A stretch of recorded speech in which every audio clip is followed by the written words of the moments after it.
a story to share with you today. It was written by Marjorie Holmes. It is called Attaboy God. Evening and a light snow is beginning to fall. The children press their noses excitedly to the window, urging the frail flakes on.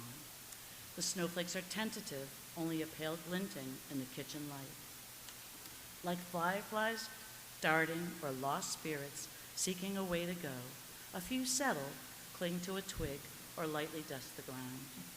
Will there be enough for a snowman? Can we go sledding tomorrow? I doubt it. Come on now, bedtime. You lead them reluctantly toward baths. By the time the commotion of hurled towels, missed pajamas, and who gets which story told, they've settled in and they've forgotten, except for the 4-year-old. Piling out of bed, he darts to the window, struggles back the curtains, and emits a joyful shout. It's snowing. It's really snowing. Attaboy, God. The fervor, the joy, the awe, the sheer exultation, bringing others spilling from their nests to gaze upon this wonder, the now swiftly falling snow.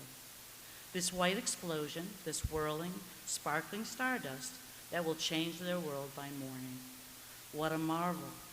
And surely no prayer of praise and thanksgiving was ever uttered with more enthusiasm than that simple outburst. God is so close to children, so real. If you simply provide the name for that which they instinctively feel, fresh from their own Creator, they sense his closeness. Where did I come from, they ask, but deep inside they already know. Physically they come from us, their parents. This we must explain. But the secret of their own beginnings is the very source of life itself. They understand in a way that surpasses words, in a way more intensely pure and certain than it will ever be again. Children's prayers are in their eyes, rejoicing over a bird, a butterfly, a stone, a bug, a flower. In their arms, flinging blissfully to embrace the wind or rain or falling snow. In the bodies they hurl with such abandon in the tall grass or rolling and tumbling down a grassy hill.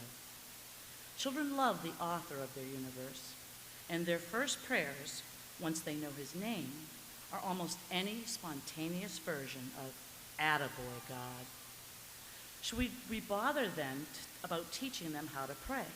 Yes, I think we should. Bedtime prayers, blessings at meals, prayers in little rhymes and chants, prayers to learn and remember, as well as prayers of their own. Children have an almost pathetic eagerness to be so equipped.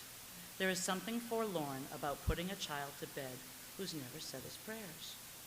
Kneel down? What for? His face lights up as you explain. He joins the others, mimics the folded hands, peeks around for guidance. Is this just to be like friends or cousins? I don't think so. Children want adults to care enough about them to teach them such things. They want to be taught ways to worship, just as they want to be taught how to fish or swim or ride a bicycle or play a piano. We can foster their natural yearning to communicate with their Maker.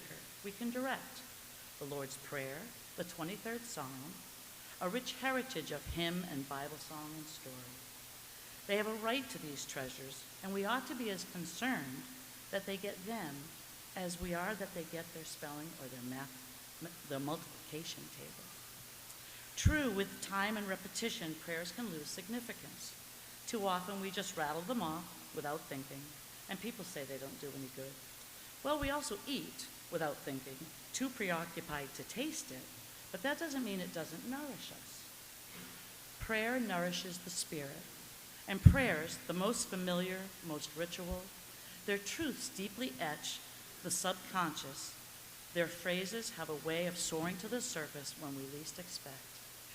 In times of loneliness or loss or fear or need, in times of happiness too great to contain. Though I walk through the valley of the shadow of death, I will feel no evil. Forgive us our trespasses as we forgive.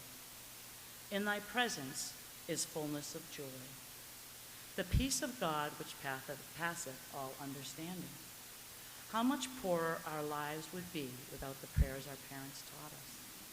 How much we can teach our children in return, and how much we can learn from them. Attaboy, God. Dignified? No. Not even time for such a grown-up concept as respect, but such genuine joy, such fervent praise, such absolute acceptance of the nature of God and his power to bestow.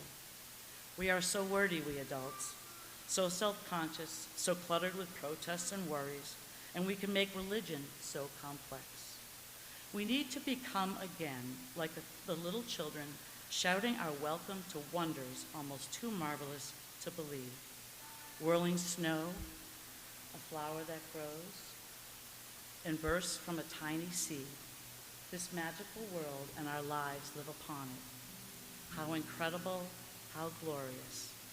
We ought to leap from our sluggish beds, from the blind sleep of taking for granted, and rush to the windows of life, rejoicing, applauding, praising, calling out with every cell of our beings, Attaboy, God. Amen.